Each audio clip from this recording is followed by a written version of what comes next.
guys. I wanted to welcome you to my YouTube channel. This is actually my first time, and yeah, my first time on YouTube. My name is Shauna, but on my YouTube channel has Maya. Um, well, I come on to talk about. Have you ever thought about what it's like to travel to Africa, right? Uh, Not only that, well, yeah, to Africa. What is it like? What's the experience being Black American and actually going to the continent of Africa? Well, look no further. I'm here to actually talk about that. My first time ever traveling out the country. And I can tell you about my experiences just to be one of the parts I'll talk about and just to let you know what it was like. But let's talk about how I first got started, right? Now, the thought has always been there what it's like to go to Africa, what is it like to visit, and what does Africa have to offer? And I have to say, you'll be pretty much surprised. Now, we all know Africa is a huge continent, and there are many countries within the continent of Africa. And my very first stop at the country was the Gambia. Now, if how I got started on this, let's just say that, of course, I already had an idea, but also I started doing some research on the continent of, I'm sorry, the country of the Gambia. Now, of course, some things about it didn't have too much good reviews, like how the old white European people, women go out to look for men in the country. But needless to say, that's something I just bypassed and went for myself. Now, if you want to know how you're going to get started, first you need a passport, right? So if you've never been out the country, first you need to get a passport. Now, wherever you live, whether it be the US, the UK, wherever in the country, you need a passport. And second, you need a visa, right? They do require you to have a visa, but you can actually get a visa on site. So that was one of those things you have to look up. Now, for my travel, I did not have to get um, immunizations or shots for the country, but I did take some extra precautions just in case. My mosquito spray, I did take the yellow fever just in case, and then of course I had bought some malaria pills. That's for preventative measures. And I also bought my plane ticket. Now, plane ticket depends on what time of the year you go and visit. Is really can be it can be kind of high or it can be a little low end. Now I can tell you between the months of December and January, those are like the most busiest months, time of year visiting. I say between December, January, and February because that's what they call it holiday out there. And a lot of people are coming out as tourists and is well known for their tourism. I got a chance to actually experience that. Now, I have to say, I did kind of do this I did it on a whim. So I was like, okay, I'm going to go ahead and go, but take a trip and I'm going to enjoy myself. And that was just a great, that was just, don't get me wrong, it was good. But before getting there, the anticipation was, it wasn't really easy at first because there's a lot of things going on in your mind. You know, you've never been out the country. I went alone. I went alone by myself, uh, traveling to the country of the Gambia. I had to look for a place to stay. They have resorts that you could go to, and it's really, really inexpensive. You didn't really, they took up American money. Also, they took euros, and of course, they call the dollar. Now, I didn't really take any cash, just a little bit. But but I did take some cash though. But I did. They do have like they have ATM machines, so you could actually get your money at the ATM. Now, I do want to say this: when you do traveling though, you depends on where you're coming from. You may have to take 2 or 3 flights before you get there. So you want to plan accordingly to make sure that everything is spaced out and timely.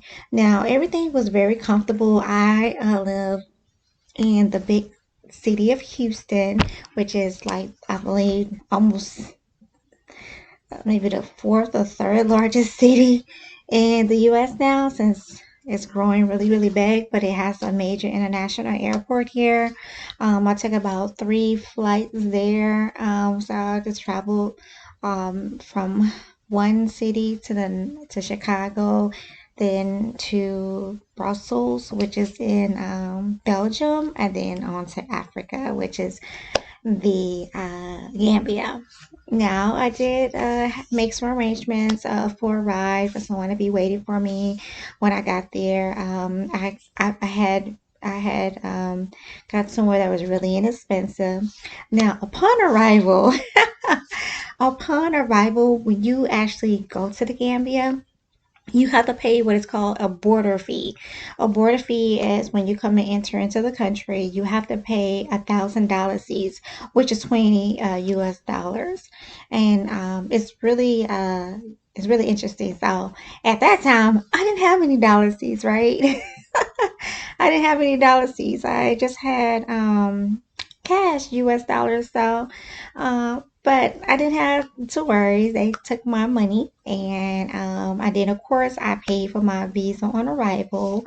And so, if you ever go, you might want to go if you don't have the money on at hand. Their dollar fees. What you can do is, if it's US dollars, you want to make it a solid dollar bill, like a solid 100 or 150, because the visa itself, I believe it's about $8,000 fees, or maybe $9,000 fees, somewhere up in there. And so you have to fill out all this paperwork. And I what I love, it was hot though. When I got off the plane, it was hot. It was very, very hot. That I can say. I'm sorry, kind of going back and forth, just trying to remember everything when I was there. But I did. How it was very welcoming. People were very friendly. They were looking at me like, "Okay, where you from?" And I wasn't dressed like this. They was like, "Where you from?" I was telling them, "Hey, I'm from the States." And so it was just very, very warm, and it was just amazing how you see so many people coming into the country, and a lot of people from Europe now. They just what it is, you a lot of times you may get told these stories about Africa, but just know, if it sounds scary and everything, it's not at all. They don't even have guns. Like when you come in, they don't even have guns there. So, but moving on. So I'm just kind of rattling and rambling on. But yeah, after I fill out paperwork, they do have high security, so they're kind of checking everything, making sure everything's good. You gotta have all your ID, your passport, everything has to be ready to go, and you gotta show your tickets and all the boarding passes and everything. Make sure that where you at where you're supposed to be. And so when I got my ride, so my ride was real welcoming. So when I got my ride, so got in the car and all that. And what I did, one thing that really caught my attention when before leaving the airport, in the car, and something I've never seen before. The streets were super crowded. Like the streets were super, super crowded. Uh, and they had animals in the street, like a whole bull in the street.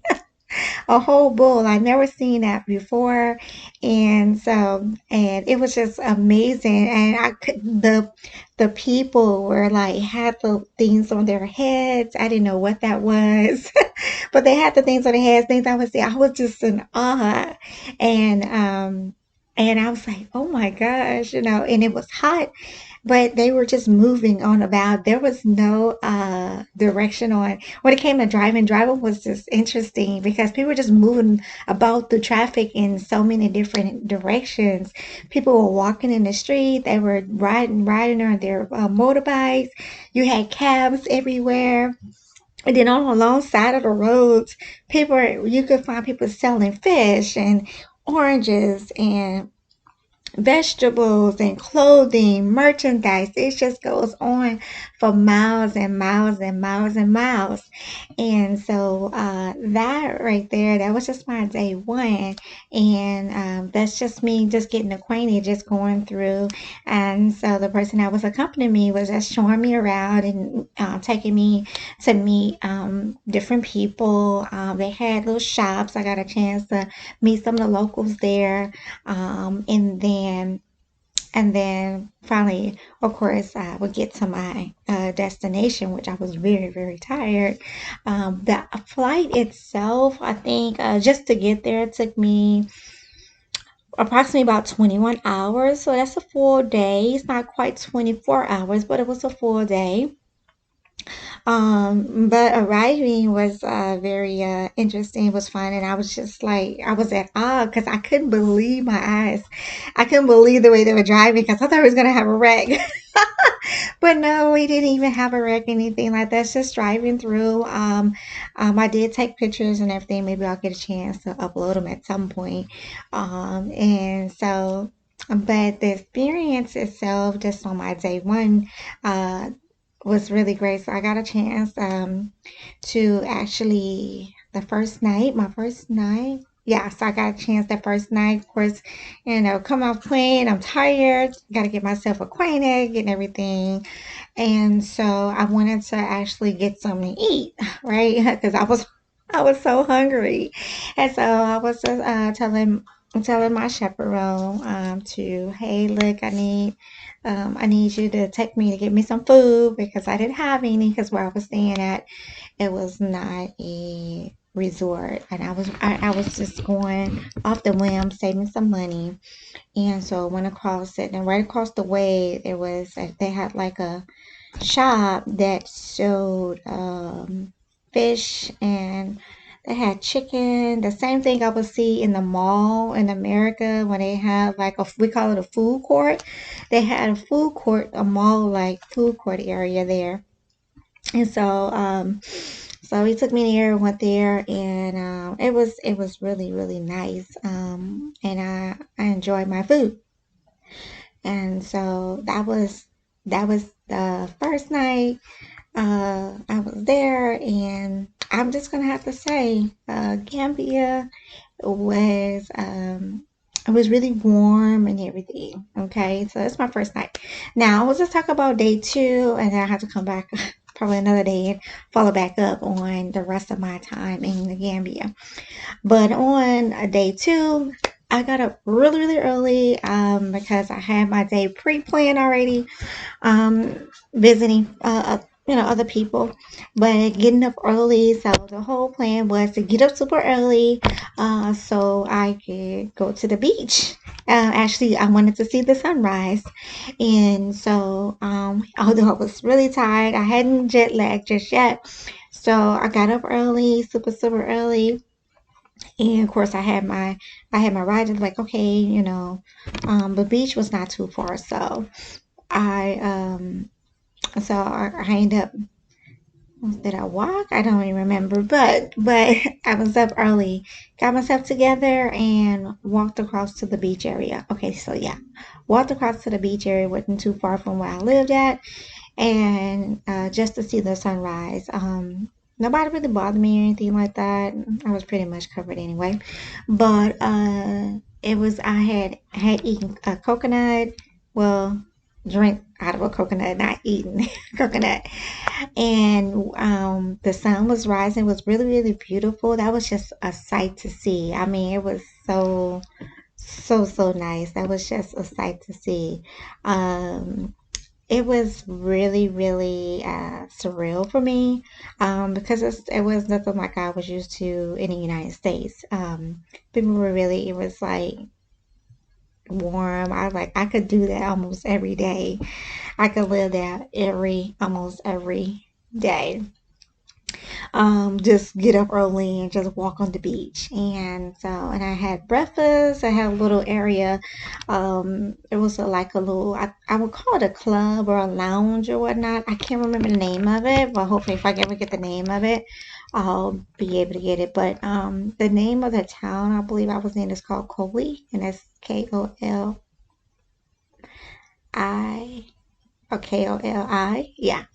Koli. Coley. It was Coley. I believe that was the name of the city I was in the Gambia. And so then they had the beach and everything. So, um, but you get stares because people are like wondering, like, okay, you're not from here, and I got a lot of compliments. Oh, you're so beautiful. Where you from? And then if I say Texas, they say Dallas. Like, no, no, I'm not from Dallas. I have to say I'm from Houston. And so that was just a great time for that particular moment, talking about my that was my second day in the Gambia. I got a chance to meet locals, visit people that were kind of like they were really friendly, and they would invite you into their home to actually eat some food. Now, of course, you don't eat from anybody, but these people were pretty much good. I had already pre reacquainted myself, already reacquainted myself with these people already beforehand. And so the fish, oh, it was awesome. The fish was great. They had good fish, and I love red snapper. So I had eaten all the red snapper I could. They had of course, the rice is a staple in the Gambia. Well, I think from what I know, it's all over. But I think it's jollof rice they call it, but it's really have really small grains here, and we got the big long grains here in Texas anyway. But then we have one long grain rice where there's really small, and then everything is organic and the spices are good. So I really enjoy myself, and they also had ice cream there. But that was my day two. So I spent my total 10 days in the Gambia. But I'll come back and talk about more what my experiences were. But this just will be my part one. But just to get started, just to recap everything you ever want to go visit the continent Africa, first do your research. Once you do your research, find out where you're going to stay. Make sure your passport is up to date. Make sure you bring enough money. Know who you or where you're at, and plan accordingly, okay? Because you can spend really, really fast if you don't plan accordingly.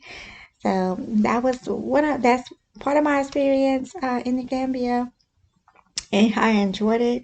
I will come back with more information just to be able to, hopefully I can put up some videos or something to actually see my experience. Alrighty, bye.